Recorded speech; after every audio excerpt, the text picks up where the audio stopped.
Hola, bienvenidos a una nueva edición, una nueva conversación con Reinaldo Zapag, acá en Protagonistas de la Historia. En el capítulo anterior conversamos sobre la etapa previa a lo que fue el golpe militar acá en nuestro país, en la relación que tuvo con Salvador Allende, don Reinaldo, y también el cardenal Silva Enríquez en particular. Y ahora vamos a comenzar a avanzar en esta historia de nuestro país y vamos a situarnos en lo que ocurrió luego del golpe militar de 1973. Para ello, obviamente, me acompaña acá en el estudio Reinaldo. ¿Cómo se encuentra don Reinaldo Zapag en esta oportunidad? Muy bien.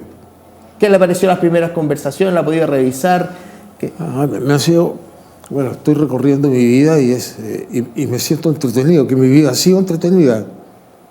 Porque muchas vidas pasan, a veces se ocupan cargos importantes, pero no hay un entrelazamiento de situaciones que hacen posible que uno diga, como decía Neruda, confieso que he vivido. Exacto. Es muy interesante la vida de don Reinaldo y también las hemos empezado también a conocer cada vez más con estas conversaciones que hemos tenido acá en Canal Vive. El 11 de septiembre de 1973, sin duda, este año además se cumplen 50 años de esta decisión que se toma en septiembre del año 73 y también 50 años también de lo que usted me mencionaba, de Pablo Neruda. Para situarnos inmediatamente a usted, ¿qué le evoca el 11 de septiembre de 1973, una fecha que divide definitivamente a los chilenos hasta el día de hoy? 50 años después sigue repercutiendo, siguen las consecuencias de lo que ocurrió en aquella jornada. ¿Qué le evoca esa fecha a usted como no tan solo como protagonista de esto y haber estado tan cercano y conocer detalles, sino que qué le provoca como chileno esta fecha del 11 de septiembre del 73? Bueno, a mí me provoca decepción, porque yo me jugaba por una alternativa distinta al golpe de Estado. En lo personal y también en familiar, yo estaba el 11 de septiembre en los Estados Unidos, estaba en Nueva York, revisando las cuentas de la Universidad Católica, con 3 niños pequeños, por lo tanto tenía una aprensión enorme. ¿Qué está pasando con ellos? Afortunadamente, estando en Nueva York, me junté con Gabriel Valdés. Él era en ese momento el representante de las Naciones Unidas y tenía un departamento en Manhattan. Y entonces yo me junté con él, me invitó a su departamento y ahí pude ver lo que aquí en Chile nadie veía. Se estaba entregando información que llegaba directamente, y la primera película sobre lo que ocurría en Salvador Allende saliendo de Morandé 80, yo la vi en el departamento de Gabriel Valdés en Nueva York. Antes yo, cuando estaba en el First National Citibank y estaba revisando las cuentas en dólares de la Universidad Católica, llega Ana Alberto Simián con los cables, que era el sistema de comunicación que había en aquel entonces, y me muestra los cables que decía golpe militar en Chile. Yo estaba en eso, yo había ido con mi mujer estaba en el hotel, yo estaba solo en ese instante, y abrumado, cómo pararme y a ver, pero me di cuenta que no sacaba nada, sino que tenía que ver cómo ocurrían los acontecimientos. De todas formas, usted no lo pilla, o sea, lo pilla de sorpresa, pero usted lo preveía, estaba en temor. Era una posibilidad cierta. Era una posibilidad cierta lo del golpe. Ya habían habido el Tancazo y otros hechos anteriores. Correcto. Entonces, claro, había la misma participación del cardenal era para impedir lo que estaba ocurriendo ahí en Chile. Pero ahí ya me di cuenta que se había producido el hecho. Y yo lejos, no había ni una posibilidad de tomar el avión de vuelta a Santiago. El aeropuerto se cerró, el aeropuerto Pudahuel. Entonces, yo, ¿qué decidí?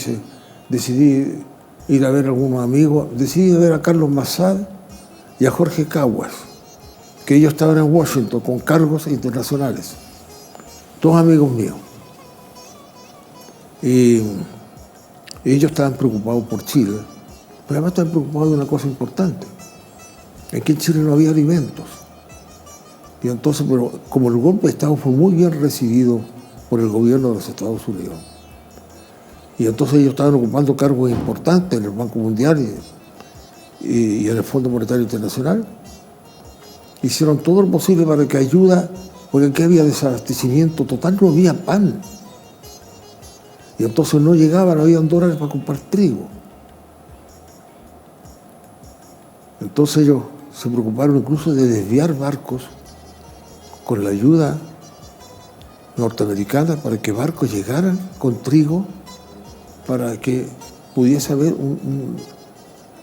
nuevas, el desabastecimiento se resolviera de alguna forma. Y yo estuve con ellos en una comida en Washington, con ellos dos, comentando todo lo que había ocurrido. Yo les contaba lo que había pasado en Nueva York, mis conversaciones con Gabriel Valdés. Ellos estaban luchando por el país. Ellos no estaban con Allende. Ellos estaban buscando fórmulas de que toda la crisis, porque fue una crisis caótica en el año 73 en Chile, era el caos más absoluto. Yo he visto a veces películas que se dan de aquel entonces, son tremendas. El desabastecimiento, la lucha de clases. Yo me acuerdo que estaba en la Universidad Católica, estaban construyendo el metro y como el metro se hizo a tajo abierto, entonces todo el frente de la Universidad Católica era un gran hoyo. Y las marchas pasaban por el lado. Yo me acuerdo que la capilla de la Casa Central de la Universidad Católica la apedrearon. Cosa similar a lo que ocurre hoy día. Claro, en la misma zona. Y ese era un vitró, un hermoso vitró. Y me recuerdo tratar de identificar dónde estaban artistas que pudiesen reconstruir el vitró de la capilla de la Casa Central de la Universidad Católica. Era el caos. Era la posibilidad de la lucha armada. Era muy claro. El gobierno era un desastre. Incluso los partidarios del gobierno a veces me acuerdo de un letrero que lo vi desde las ventanas de la universidad cuando pasaba, que decía: este es un gobierno de mierda, pero es mi gobierno. Decía alguien que está en las calles en favor del gobierno, pero reconociendo que era un gobierno de mierda. Y usted, bueno, ve esto a la distancia, en particular este día. ¿Cuánto tarda en volver a Chile usted en el 73? Yo tardo como unos 15 días.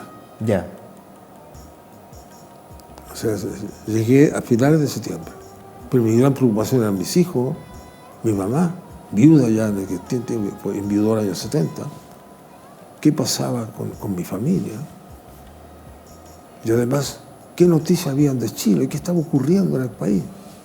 Me encuentro cuando llego al aeropuerto que bajo la escalinata del avión, no existían las mangas, ¿ya? Y indicando por dónde teníamos que pasar, militares con su metralleta en mano. El camino, y no dejaban hablar con nadie. Y nos tomaban, y los autos no podían irnos a esperar al interior del aeropuerto. Teníamos que salir fuera del aeropuerto, a kilómetros de distancia. El aeropuerto estaba enteramente resguardado. Estaba prohibido. Este fue el primer avión. Este avión había quedado detenido en Panamá. ¿Ya? Entonces yo de Nueva York me fui a Washington. De Washington me fui a Miami. De Miami me fui a Costa Rica. Y de Costa Rica me fui a Panamá y de Panamá a Santiago. Todo eso tuve que hacer porque yo, desesperado, ¿cómo puedo llegar a Chile cuanto antes? Y su desesperación era principalmente por su familia. Por mi familia, sus hijos. Por mis hijos. Así que cuando llegué aquí me encontré con ese espectáculo. Yo era funcionario de la Universidad Católica. Y en ese instante me fui a mi casa a encontrar con mis hijos. Esa era mi gran pasión, mi gran deseo, encontrarme con mi familia. Y después de eso, ver qué es lo que estaba pasando en la universidad y en mi país. Me encontré en el viaje de vuelta ya, con el golpe ya producido. Me encontré que las calles estaban solitarias, toque de queda. Me encontré con un país distinto.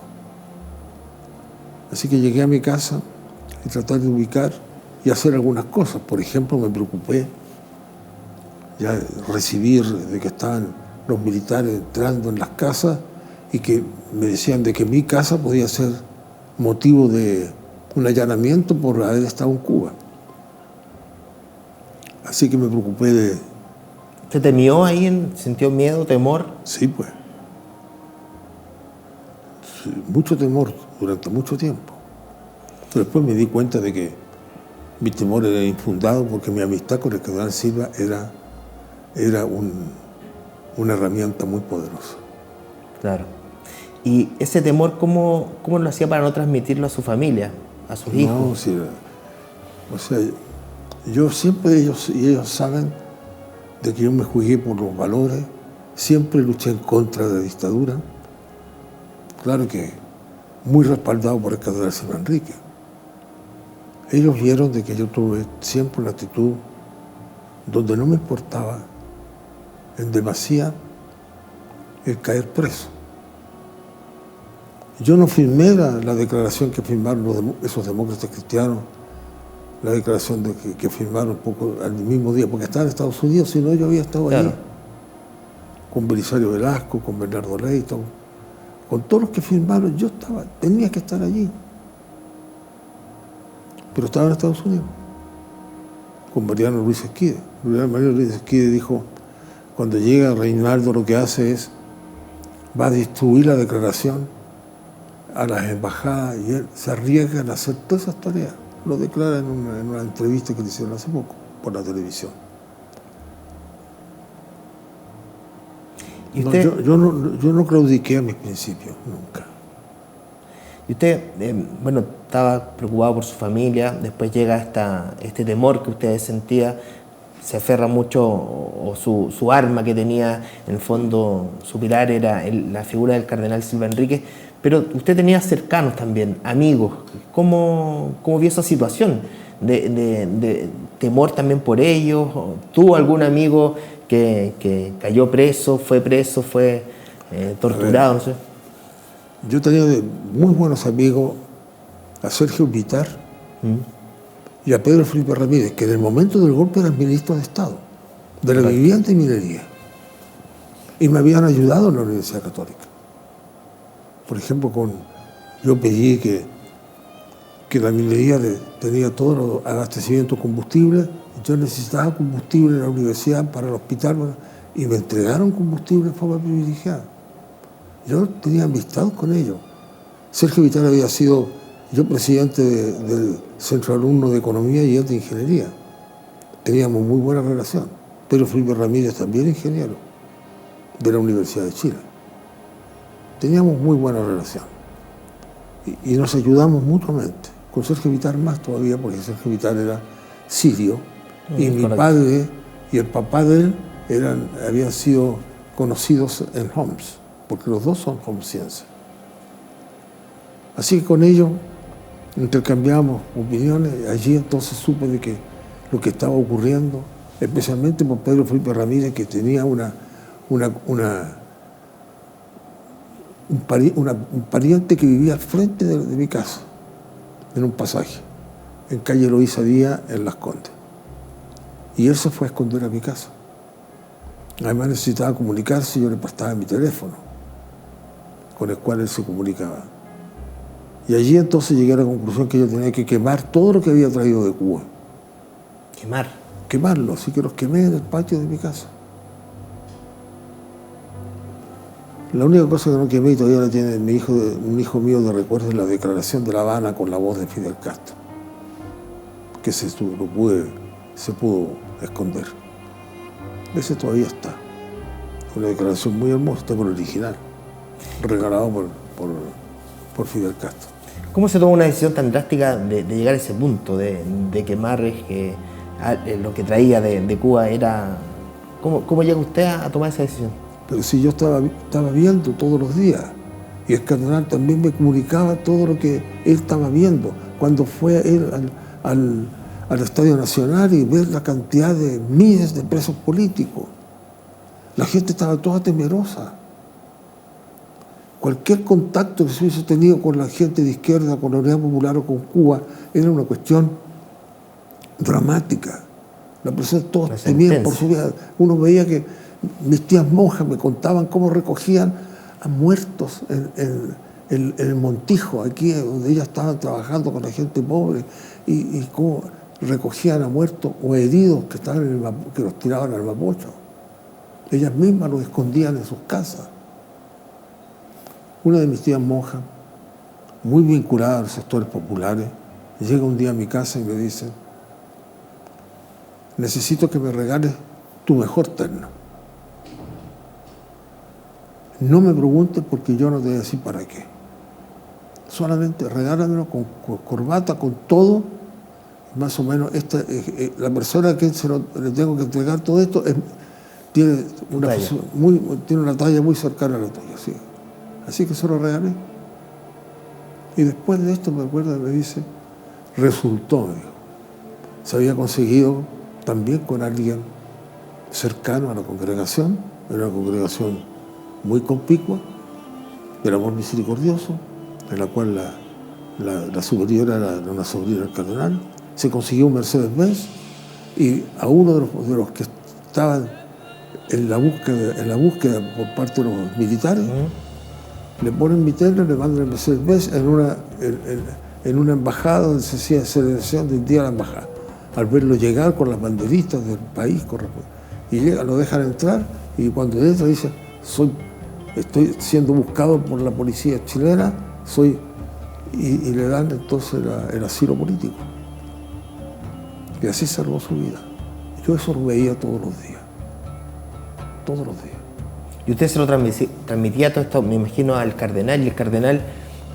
Es que yo al cardenal en ese momento lo que a él más le interesaba era la Universidad Católica. Ya. Y en la Universidad Católica hubo muertos, mataron a profesores. Se empezaron a cerrar unidades académicas, todas las que tenían que ver con la sociología, todas las que tenían que ver con alguna interpretación política inmediatamente cerrada. Y en eso Jaime Guzmán jugó un papel muy preponderante. Yo cuando estaba en la Vicerrectoría Económica le traspasaba al cardenal todo lo que ocurría y ellos se dio cuenta, el rector se dio cuenta, Jaime Guzmán también, que Jaime Guzmán era el líder de la derecha en la Universidad Católica. Yo vi todo eso. ¿Y esto termina después con su salida también de la Universidad Católica? Claro, pues porque viene en un momento, viendo que yo era el que traspasaba junto con Jorge Aguad información al rector, porque nosotros a petición del cardenal nos quedamos en la universidad. El cardenal dice, ustedes son de mi confianza, quédense aquí. Porque todos los demás se habían ido, Fernando Castillo, ¿no? Jaime Bellalta, Alfredo Echeverri, José Saraquet, todo fuera, Ricardo Jordán. Y entonces el cardenal dijo, pero ustedes son de mi confianza, por Jorge Aguad y por mí. Tienen que quedarse, no me dejen solo. No lo dejamos solo. Pero Jaime Guzmán se dio cuenta que se le traspasaba toda la información al cardenal Silva Enrique. ¿Y de dónde venía la información? Tanto económica, venía de la vicerrectoría de nosotros. Por otra parte, yo de mis propios amigos recibí una muy buena ayuda para la universidad. Me refiero a Juan Villazú. Yeah. Juan Villazú era director de presupuesto en ese momento, pero era el verdadero ministro de Hacienda. Fue designado por los militares. Él estaba a favor del golpe, había escrito El Ladrillo, junto con otro economista, Álvaro Gardón. Y él me ayudó en el presupuesto de la Universidad Católica. Entonces nosotros teníamos una función económica en la vicerrectoría económica de gran nivel, reconocidos por todos. Habíamos hecho una gran tarea con Jorge Aguad en la vicerrectoría económica, reconocidos por todos y por el propio cardenal. El propio cardenal, entonces, cuando yo fui a revisar las cuentas, porque me habían dado el poder de firma de una cuenta secreta en Estados Unidos, que se hacía con los salesianos de allá, con el padre Perosi, para mandar las cosas a la universidad. Se había producido una congruencia de intereses y de postura, porque entonces él actuaba, el cardenal, en función de las informaciones que nosotros le proporcionábamos. Y nosotros teníamos por la vicerrectoría económica contactos con todas las unidades académicas. Estaba el CIEPLAN con Alejandro Foxley, que después se va de allí, era CEPLAN en aquel tiempo, y él transforma en CIEPLAN. El CEPLAN pertenecía a la universidad.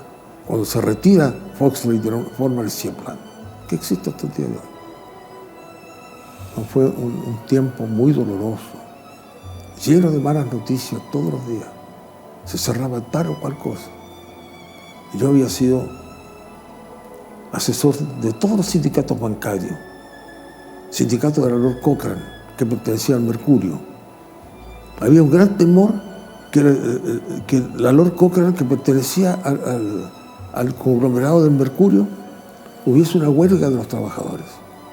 Y que esa huelga de los trabajadores significara que, en vista de que se consideraba que la prensa era una cuestión importante, el Estado tomara el control de ello.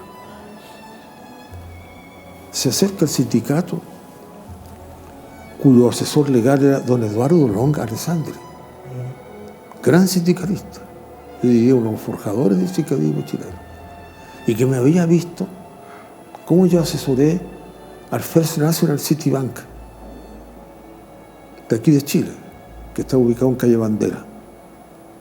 Y entonces él nunca pensaba que un economista podía jugar un papel en las negociaciones sindicales.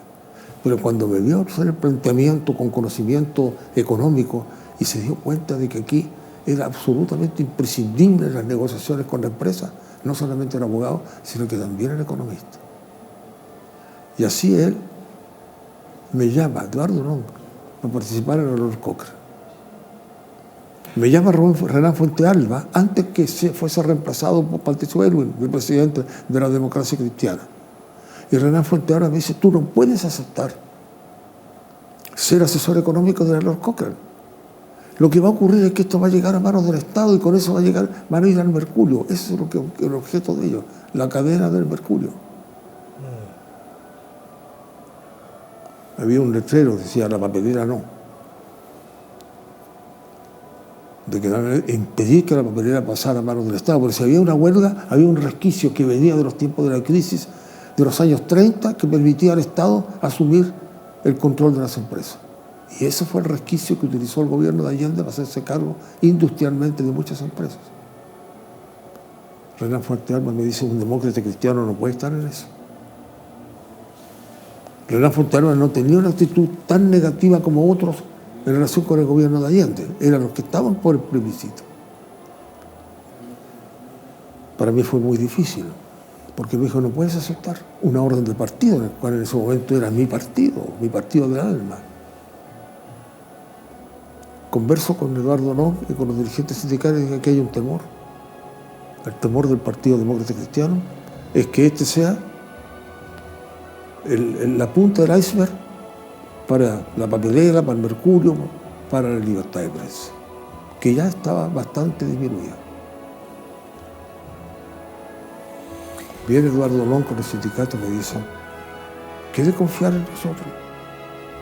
Si no, no estaría aquí, le dije yo. Le prometemos que no vamos a llegar al punto tal que tenga que el Estado intervenir la empresa y hacerse cargo de ella. ¿Cree en nosotros o no? Yo dije, sí, creo. Recibí todo tipo de críticas, que yo me estaba jugando en favor de la izquierda, en favor de la eliminación de la libertad de prensa, en favor de que la papelera, el Mercurio. Y yo confié. Buscamos una fórmula económica, los trabajadores estuvieron de acuerdo, Long también la propuso a la empresa la aceptó, se firmó y hubo acuerdo y no pasó nada. Posteriormente a eso, ellos me regalaron de Mario Toral un libro magnífico de los 20 poemas de amor y una canción desesperada de Pablo Neruda, empastado. Magníficas las grabaciones de Mario Toral. Y eso me lo entregaron de regalo. Tengo todavía la foto y la carta que me mandaron ellos, una carta muy hermosa de agradecimiento. Y de repente me encuentro con un dirigente, de los 3 dirigentes que tenía el sindicato de la Lord Cochrane. Me encuentro en el Paseo Humada, años después. Yo no lo reconocí al principio, él se me acerca y me dice, don Reinaldo, ¿quién eres tú? Le pregunto. Me dice, yo, si estuvimos juntos en la Lord Cochrane con él. Ah, tengo muy buenos recuerdos de él. ¿Y qué son de tus 2 compañeros? Él me dice, fueron asesinados por la dictadura.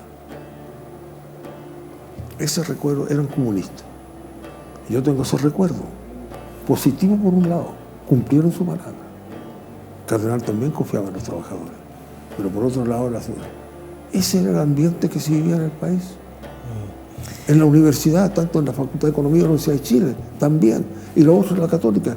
Yo estaba en las dos partes. Era profesor de la Facultad de Economía de la Universidad de Chile y a su vez estaba de director general de la Católica. Y vi todo. No, fue de una intransigencia, de una dureza de alma, porque esas cosas no se hacen en la vida. Atentar a la vida humana, la forma, después cuando me contaba, por ejemplo, Pedro Felipe Ramírez, ministro, que lo apresaron finalmente, y me contaba cómo lo torturaban. Las torturas que le hacían a un ser humano. No, es terrible, terrible. Me imagino que, bueno, su relación, ¿usted tuvo algún tipo de relación con Augusto Pinochet? No. Lo evitó. Lo que tuve sí es que yo formé una empresa de consultoría económica cuando salí de la Católica. Y esa empresa empezó a tener buenos contratos, entre ellos con la Municipalidad de Las Condes. Jorge Martínez, que era alcalde designado, porque los militares designaban todo, no era electo. Y él me conoció, pidió algunos informes míos y me empezó a dar trabajo. Yo modernicé con el equipo técnico la Municipalidad de Las Condes. Y él todavía mantenemos amistad porque él fue un hombre que no aceptó de Carlos Ursúa, que era el intendente, que me sacara de la consultoría. ¿Cómo yo estaba recibiendo, opositor como él, amigo del cardenal, recibiendo dinero del Estado a través de la Municipalidad de Las Condes? Y que tuve muy buenos contratos, y que me permitió mantenerme en la empresa consultora que todavía rige, que todavía está, todavía existe. Entonces, yo tengo, claro, recuerdos terribles de lo que ocurrió en esa época, pero también tengo que decir que no se me cerraron todas las puertas, a pesar que Carlos Ursúa, cuando Jorge Martínez no aceptó sacarme de la consultoría y siguió contratándome, me dio nuevos trabajos. Un día me quiso presentar a Carlos Ursúa, yo salí de mi clase en la universidad, estaba en la clase en mi universidad y mi consultoría, ya no tenía nada que ver con la Católica, estaba nada más que con mi cátedra en la Universidad de Chile. Y llego a la reunión con Carlos Ursúa. Y Carlos Ursúa, entonces, que ya sabía todo esto que estaba ocurriendo con mi nombre, llegué tarde, pero no alcancé a conversar con él. Viene y me indica, me dice, ¿usted es Reinaldo Zamaga? Sí, digo, yo soy Reinaldo Zamaga. Pesco una pistola que tenía encima de su escritorio, me apunto y me dice, fuega. Y me salí de la intendencia, la que queda allí en Moneda con Morandé.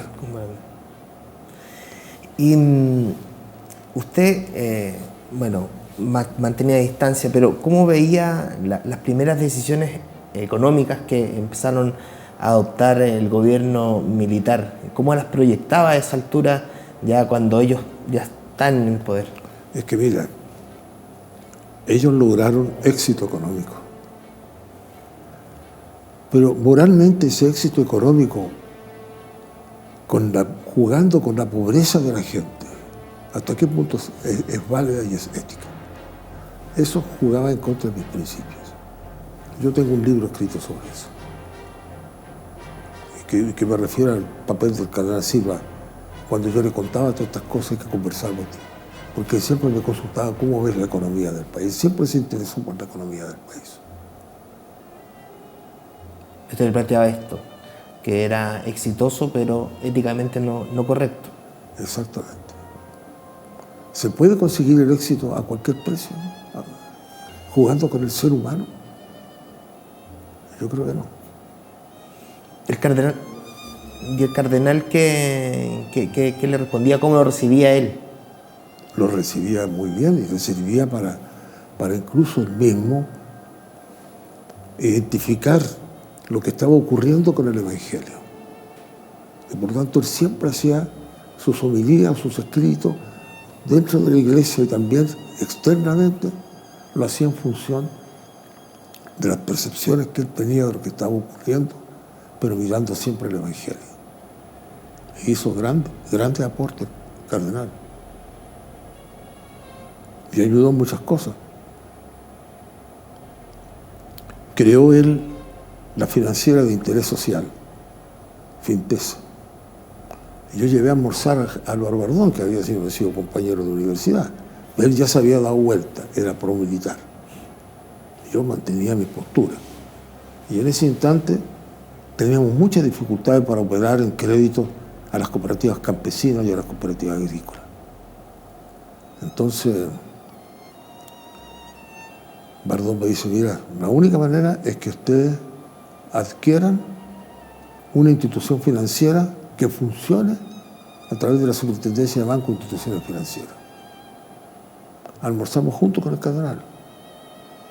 Bardón era amigo mío, era contrario a las posturas del cardenal, sin duda, pero nunca se negó a dar su punto de vista de lo que había que hacer. Pero siempre en función a lo que eran sus posturas, y esa postura era la Superintendencia de Banco. Y así se creó, se compró al IFICO, Instituto de Financiamiento Cooperativo, se le compró un ente jurídico que nunca había funcionado y que existía, y que se llamaba Financiera de Interés Social. Al cardenal le encantó el nombre, Fintesa, Sociedad Anónima. Y ahí me nombraron gerente general. A esa altura, don Reinaldo, y conociendo la importancia de la figura del cardenal Silva Enríquez, Augusto Pinochet ya en el poder al mando del país, ¿cómo intentó acercarse a él? ¿Cómo intentó establecer lazos con la iglesia? ¿Cómo fue esa búsqueda para tratar? Pinochet entendía que obviamente las ideas del cardenal eran contrarias a las que él trataba de imponer en el país. ¿Cómo fue ese nexo? Porque obviamente le convenía llegar a la iglesia, que en ese entonces era muy, muy importante en nuestro país. A ver, el golpe fue el 11 de septiembre del 73. Correcto. 7 días más tarde, el 18, correspondía el Te Deum. El tradicional Te Deum, que es, claro. Que tradicionalmente se hacía en la catedral. Los militares no aceptaron hacerlo en la catedral. Dijeron que era un lugar muy peligroso, que de los edificios altos que estaban muy expuestos, podían haber francotiradores, que no estaban en condiciones de controlar todos los edificios y por lo tanto no se hacía así. Y había que hacer el Te Deum en la escuela militar. A lo cual el cardenal dijo, no, este es un acto de iglesia, no es un acto militar. Los actos militares se pueden hacer en la escuela militar, pero esto se hace en una iglesia. Que además, si el cardenal se veía en la escuela militar, iba a ser interpretado quizás como un gesto, un guiño apoyo, a favor, un apoyo. Apoyo además, claro. Así que conversamos este tema de ninguna manera. Se hicieron otras propuestas, todas rechazadas por militares. Pero finalmente se hace en la gratitud nacional, que queda en Camin con la Alameda. Correcto. La gratitud nacional es una gratitud a los militares, a Dios, por los militares al ganar la guerra del Pacífico. Por eso se construye y por eso se llama la gratitud nacional. Es la gratitud a Dios por el triunfo de la guerra del Pacífico. Y ahí se llega a acuerdo. La congregación salesiana. ¿Cómo? De la congregación salesiana. Y además de la congregación salesiana. Así que tenía todo esto, así que se aceptó. Pero el cardenal opta por que la homilía no se la va a encargar un canónigo. Siempre antes, toda en la historia, se le encargaba un canónigo destacado a que hiciese el Te Deum, el discurso del Te Deum, la homilía del Te Deum. Y en este caso el cardenal dice, no, la voy a decir yo. Y de ahí en adelante siempre dijo de él, hasta que dejó de ser arzobispo de Santiago en el año 82.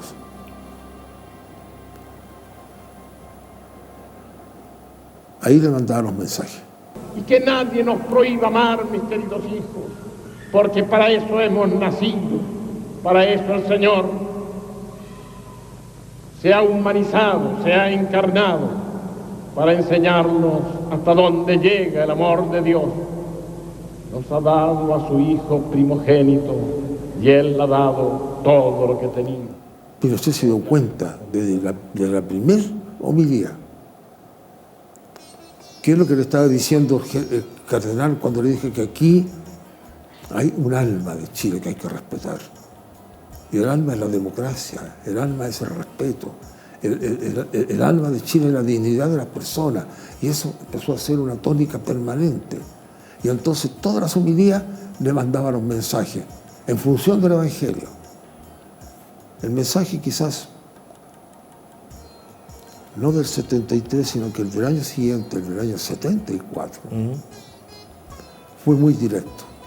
Ya el cardenal se había forjado la idea de que con los derechos humanos no había con ellos nada que hacer. Se violaban y los compromisos que se tomaban no se respetaban. Julio Dutil jugó un papel importante, porque los hijos de Pinochet estaban en el colegio seminario cuyo rector era Julio Dutil. Y como los hijos de Pinochet no tenían tan buen comportamiento, entonces tenía contacto con los padres que los llamaban para que no enriararan. Y así entonces conversaba con el general Pinochet, ya miembro de la Junta, todavía no era presidente, miembro de la Junta, y conversaban sobre los temas de los derechos humanos, que era muy sensible la Iglesia al tema de los derechos humanos, y al cardenal Silva especialmente. Precisamente, Reinaldo, tenemos una declaración de Julio Dutil hablando de este tema, para adentrarnos un poquito de cómo fue esta relación ahí entre el general Augusto Pinochet y también el cardenal Silva Enríquez. Yo tuve la oportunidad de conocer a Reinaldo y su señora Silvia cuando llegaron al colegio Notre Dame, del cual yo era rector, a pedir la matrícula para sus hijos. Bueno, aceptamos los niños del colegio, así que eso significó que tuvimos contacto con Reinaldo varias veces, hasta que vino el golpe militar, ¿no? Donde yo era muy amigo del cardenal Raúl Silva y tuve la oportunidad de conocer a Reinaldo y después viajar con el cardenal Silva a Roma, porque el cardenal Silva quería ir a hablar con el Papa Pablo VI sobre la situación de Chile. Y yo fui testigo como el cardenal siempre en su viaje manifestó que los militares chilenos eran distintos a otros porque eran cristianos. Allí nos entrevistamos con el cardenal más bien, se entrevistó con el Papa Pablo VI, quien pensaba hacer una declaración sobre la situación política de Chile bastante crítica. Y el cardenal le pidió al Papa que no hiciera ninguna declaración por el momento y que esperáramos los acontecimientos. Después continuamos en contacto con el cardenal Silva y las veces que tuvo oportunidad de verlo en su casa en Punta de Tralca, especialmente, estaba siempre Reinaldo, que era un gran amigo personal del cardenal Silva y un hombre de su plena confianza. Ahí fuimos fortaleciendo la amistad hasta que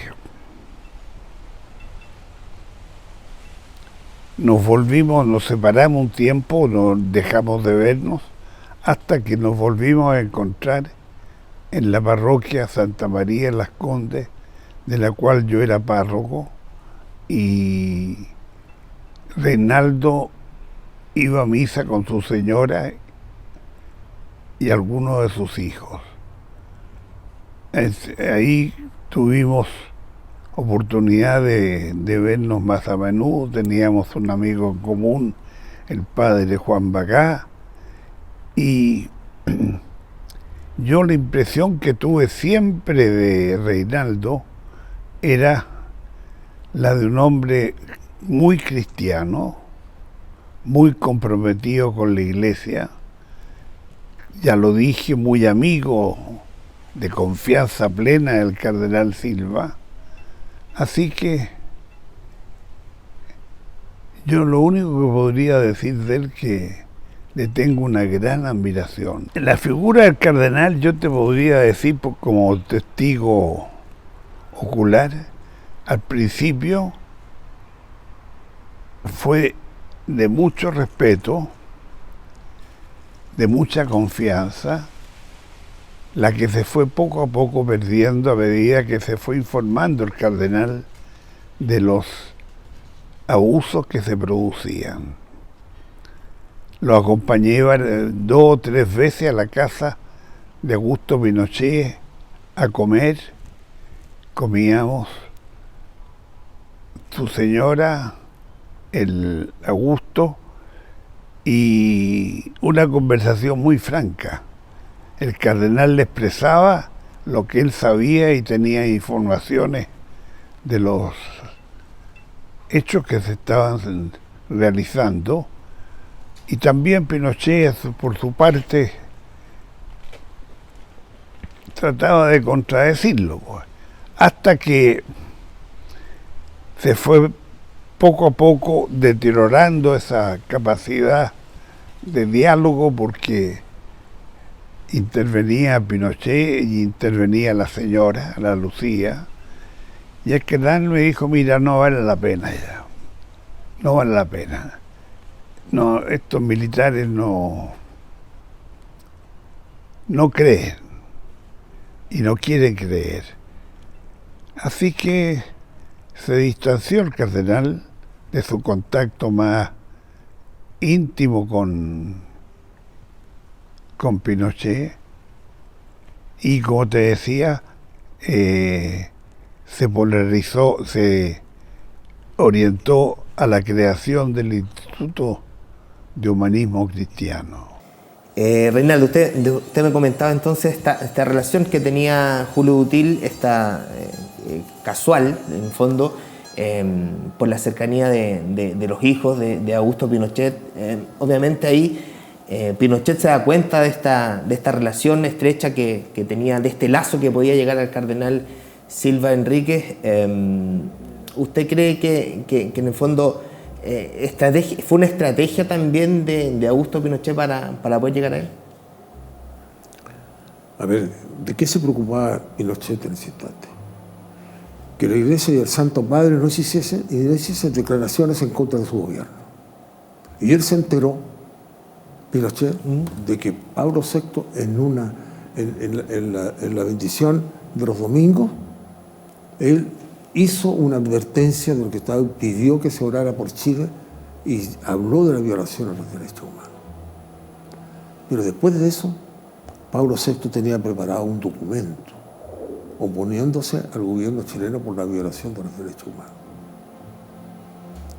Y lo que quería Pinochet es que ese documento no se hiciese público. El cardenal iba a viajar a Roma, viajaba 2 veces al año a Europa. No le gustaban ni los inviernos, ni los fríos de los inviernos, ni los calores del verano. O sea, tenía 2 fechas, abril y septiembre. Entonces, Dutil le pide al cardenal, que el cardenal, al conocimiento de esa carta, que el cardenal lo había mencionado, habla con Pinochet, o sea, Pinochet habla con Dutil para pedirle que tratar de impedir que Pablo VI lo hiciese público. El cardenal le hace caso a Dutil y piensa que esto, lo que muchos planteaban de que esto era el inicio, que esto iba a terminar, que esto no iba a durar mucho tiempo más. Después el cardenal se da cuenta que no. Tenía dudas cuando acepta pedirle a Pablo VI que esa carta no se hiciese pública. Y se lo pide. Y Pablo VI acepta, no se hace público. Después con Ascanio Cavallo, que escribimos las memorias del cardenal, intentamos encontrar esa carta y publicarla allí. No la pudimos encontrar. Y por lo tanto no está publicada. Hicimos todos los esfuerzos para lograrla, desde la Santa Sede y aquí en Chile. No lo logramos. Por lo tanto, esa carta está hoy día. ¿Qué exactamente decía? No se sabe. ¿Cómo eran, Reinaldo, cómo eran los encuentros de Augusto Pinochet con el cardenal Silva Enríquez? ¿Cómo eran esas conversaciones? ¿Se trataban de evitar? ¿Eran frecuentes?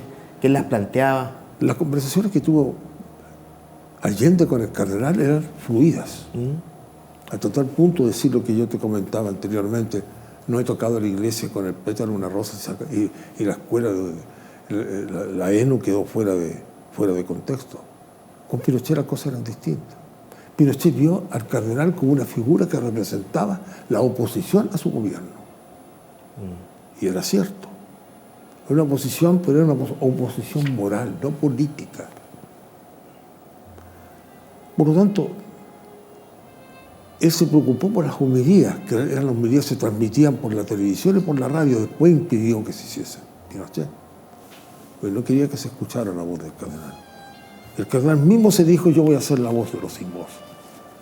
Y empezó a defender, a través del Comité Pro Paz primero y la Vicaría de la Solidaridad después, defender por los derechos humanos.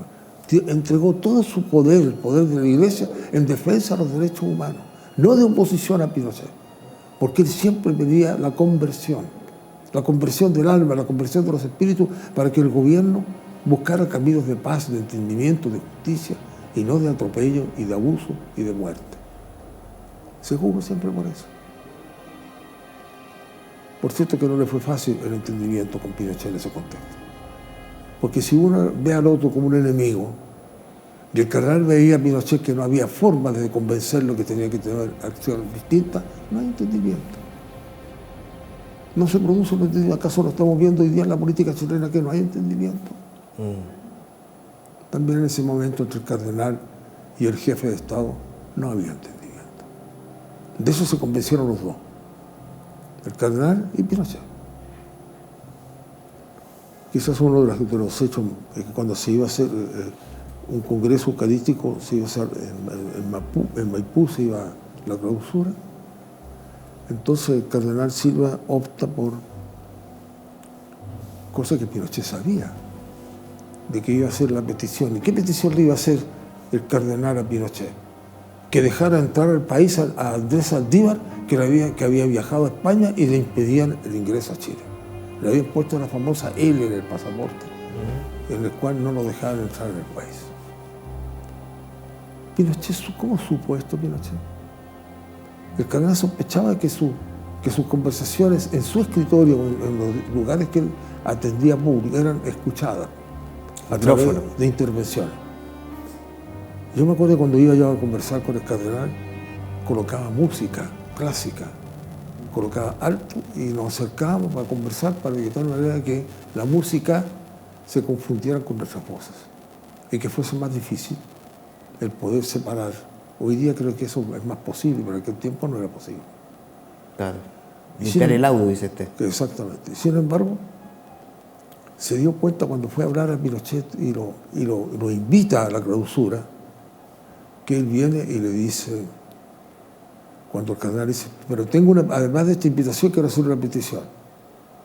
Y Pinochet le dice, ya sé lo que usted me va a pedir, que yo permita que San Andrés Saldívar pueda retornar a Chile. Y yo le voy a responder de la siguiente manera, le dijo Pinochet. ¿Quién tiene la autoridad para ello? Yo la tengo, le dijo. ¿Y usted sabe, señor cardenal, de dónde proviene la autoridad? El cardenal le dice, sí, yo sé que la autoridad proviene de Dios. Entonces le dice, sí, le dice el cardenal, la autoridad proviene de Dios, pero el autoritarismo es de los hombres. Y con eso se zanjó, pero no pudo entrar Saldívar, hasta mucho después. Ahí las conversaciones comenzaban a subir un poco ya las diferencias de casi tono. confrontacionales. Confrontacionales, claro. Bueno, porque él no estaba de acuerdo, a pesar de que dentro de la misma iglesia el cardenal tenía oposición, porque había sectores que decían que había que ser, no ser tan opositores, que había que tratar de buscar fórmulas de entendimiento. Pero el cardenal dijo: yo todas las fórmulas de entendimiento que he intentado he fracasado con ellas. ¿Y cómo esto después es tomado más adelante con el Comité Pro Paz que usted mencionaba y después la Vicaría de la Solidaridad? ¿Cómo lo recibe primero Augusto Pinochet? Porque sabía que en el fondo esto era un resguardo para quienes estaban siendo víctimas de violación a los derechos humanos. Bueno, la primera reacción de Pinochet es que no le gustó para nada el Comité Pro Paz. Y entonces presionó a la iglesia para que se cerrara el Comité Pro Paz, mediante todos los mecanismos del Estado, ayudas económicas, aportes, todo. Cerrar el capítulo de entendimiento con la iglesia. El cardenal aceptó el cierre de Pro Paz, porque en el interior también había sectores. Ahí estaban los cristianos ortodoxos, por los cuales estaban los sirios y los palestinos. Estaban los judíos, con Ángel Kramer. Estaba Monsieur Helmut por los protestantes. Estaban las distintas iglesias participantes. Pero de ellas los ortodoxos plantean su posición favorable a la petición de cierre que hace Pinochet. El canal se vio de que ahí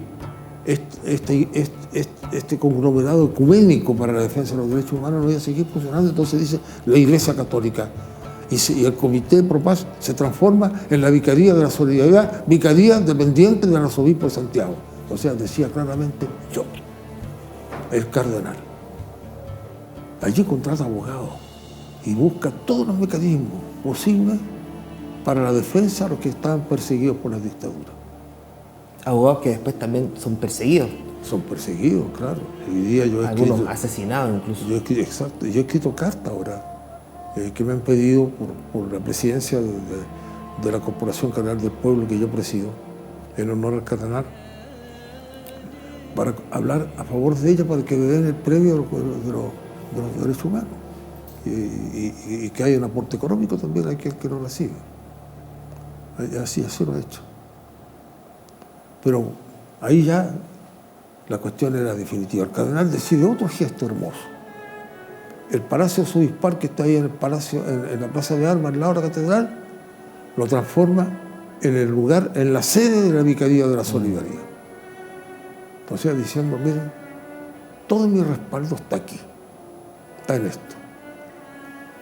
¿Respaldo para qué? ¿En contra del gobierno? No, en favor del hombre, en favor del perseguido. Porque hay dos maneras de mirarlo. La gente de derecha, hasta el día de hoy, cada vez menos, Claro. sostiene de que esto fue por ir en contra del régimen militar.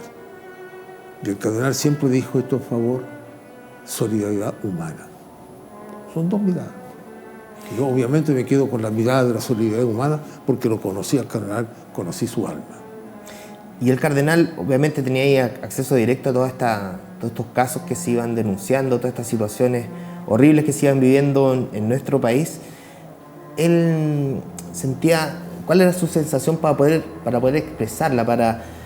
Había como impotencia porque cada vez aumentaban más, de poder hacer más visible todas estas situaciones, cómo él las iba recepcionando y cómo también le iba provocando como un dolor, me imagino, Claro, de enterarse de todas estas hubo situaciones. varias cosas. La Vicaría de la Solidaridad empezó a hacer publicaciones, dónde están, publicando a cada uno, en qué condiciones. Entonces, todo lo que constataban, la información que daban los detenidos perseguidos, cuál había sido su historia y en qué condiciones desaparecieron. Después de esa publicación vinieron otras publicaciones.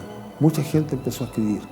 José Saraquet, que había sido director académico con Alfredo Echeverri en la Universidad Católica, formó parte como abogado de la Vicaría de la Solidaridad. Empezaron a contar las historias. Se publicó el libro Chile. Pero estas historias seguían sumándose más y más. Y más. Pero entonces cada vez había un respaldo, hasta que se hace el Simposio de los Derechos Humanos, aquí en la catedral, auspiciado por el cardenal Silva Enrique, en contra de muchos de la iglesia, que cómo se facilitaba el templo catedral para un simposio de los derechos humanos. El cardenal dijo, no, esto es como la palabra del buen samaritano. El cardenal siempre, yo le preguntaba, señor cardenal, ¿qué le ha motivado a usted a hacer tantas cosas en la educación, con los pobres, con la vicaría de la solidaridad, con las cooperativas, con la reforma agraria, con tantas cosas distintas, con Indisa, en la misma universidad, tantas cosas que ha hecho? Y entonces decía, ¿has leído la palabra del buen samaritano? Sí, le dije yo, la he leído muchas veces. A ver, relátamela. Se la relaté.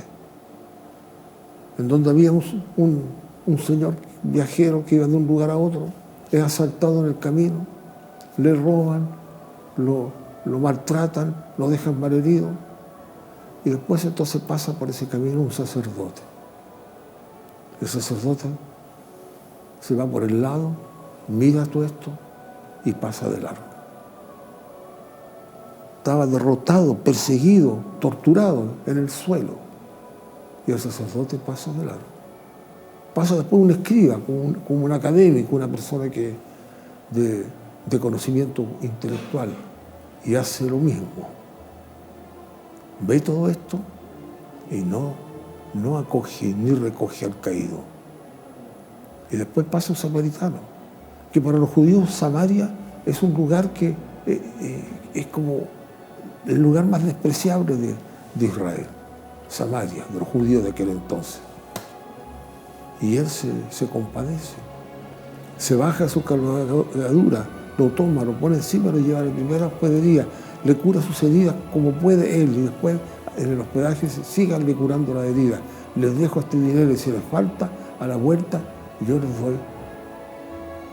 Y él pregunta, ¿quién es que actuó de acuerdo al mensaje de Jesús? La respuesta es una sola, el samaritano. Entonces me dice, cuando tú me dices todo lo que yo he hecho y todo lo que tú crees que yo he hecho a favor de aquel que está caído, es porque yo quiero que cuando se recuerden de mí y cuando se cuente la historia de mi vida y lo que yo he hecho, no se me diga que yo pasé de largo. Perfecto.